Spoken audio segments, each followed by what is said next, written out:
أينما كنا أينما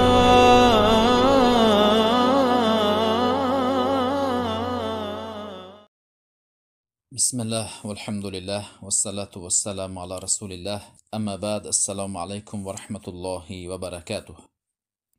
الله در سوره احزاب در آیه 13 می‌فرماید: اعوذ بالله من الشیطان الرجیم و اذ قالت طائفة منهم یا اهل یثرب لا مقام لكم فارجعوا ويستأذن فريق منهم النبي يقولون إن بيوتنا عورة وما هي بعورة إن يريدون إلا فرارا.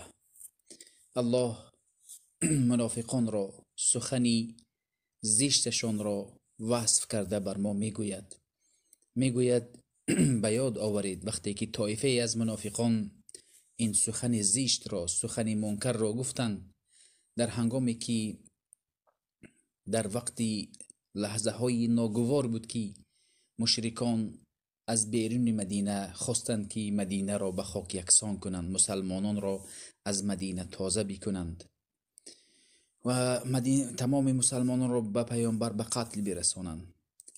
و در این حالت به مشورت سلمان فارسی پیامبر خندق چاه گفتند که مشرکان گذر کردن نتوانست و حتی از صحابگان از ترس نزدیک بود که دلشان به حلقومشان آمده بود که چشمانشان غیر استقرار بود، مستقر نبود. در این حالت منافقان سخنان زشت را گفتن را سر کردند و میخواستند که لشکری مسلمانان را پراکنده بکنند. لشکری مسلمانان 3000 نفر بود مقابل 10,000 نفر. در این حالت منافق که بسیار شأنش فقط کارش ترساندن می باشد، در این حالت گفت طایفه از منافقان: یا اهل یثرب لا مقام لکم فارجعوا. در اینجا چیکار میکنید؟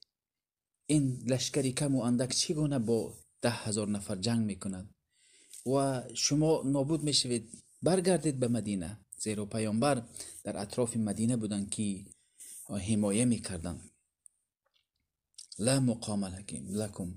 بعضی از منافقان میخواستند که لشکری مسلمانان را پراکنده بکنند و بعضی از آنها منافقان و یستأذن فریق منهم النبی یقولون ان بیوتنا عوره.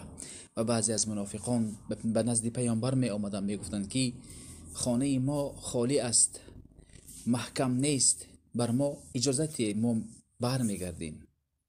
الله میگوید که و ما هی بعوره، در حالی که خانه هایشان خالی نبود. و این یریدون الا فرار، آنها میخواستند که از جنگ بگریزند، از جنگ گریز رو بگیرز نهند.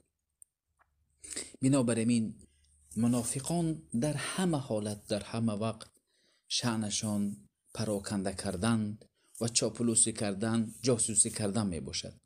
ببینید در اینجا منافقان چگونه الله آنها را وصف کرده است: یا اهل یثرب. آنها ملت چی هستند؟ ای اهل یثرب، ای اهل مدینه. یثرب این مدینه می باشد که پیامبر صلی الله علیه و سلم نام یثرب را به مدینه برگردان، طیبه گفتند. آنها ملت چی هستند؟ گفتند که ای اهل مدینه، برگردید، پیامبر را یاری نکنید. در این حدیث دلیل است که شخصایی که به خاطر وطن خدمت میکنند آنها وطن میگویند، ملت میگویند، آنها علامت منافقی است. ملت ما ملت مسلمان می باشد، چی اویغور است، چی ازبک است، چی قزاق است، اگر مسلمان باشد، چی امریکایی، چی همه مسلمان باشد، آنها برادری ما هستند. نه اینکه ما به خاطر یک پارچه زمین حمایه نیم، پارچه ای که در وی مسلمانان است به خاطر او برخیزیم، مقاومت بکنیم. بنابراین بعضی قوم محلچی میشوند، بعضی قوم ملتچی میشوند. در اسلام ملتچیگی وجود ندارد. عرب و عجم همه یک هستند. میبینید که پیروان پیامبر بلال سیاه پوست بودند، سلمان فارسی، صهیب رامی. آنها پس از مرگ پیامبر آنها حاکم های عراق و شام بودند. بنابراین در اسلام محلچگی ملتچگی وجود ندارد. ما باید به بالا بردن کلمه الله همیشه بکوشیم. بنابراین در قرآن آمده است یا اهل یثرب لا مقام لکم فرجعوا.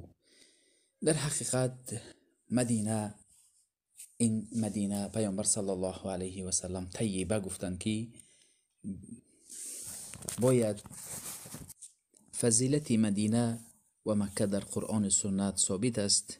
این به تفسیر مختصر این آیات. السلام علیکم و رحمت الله و برکاته.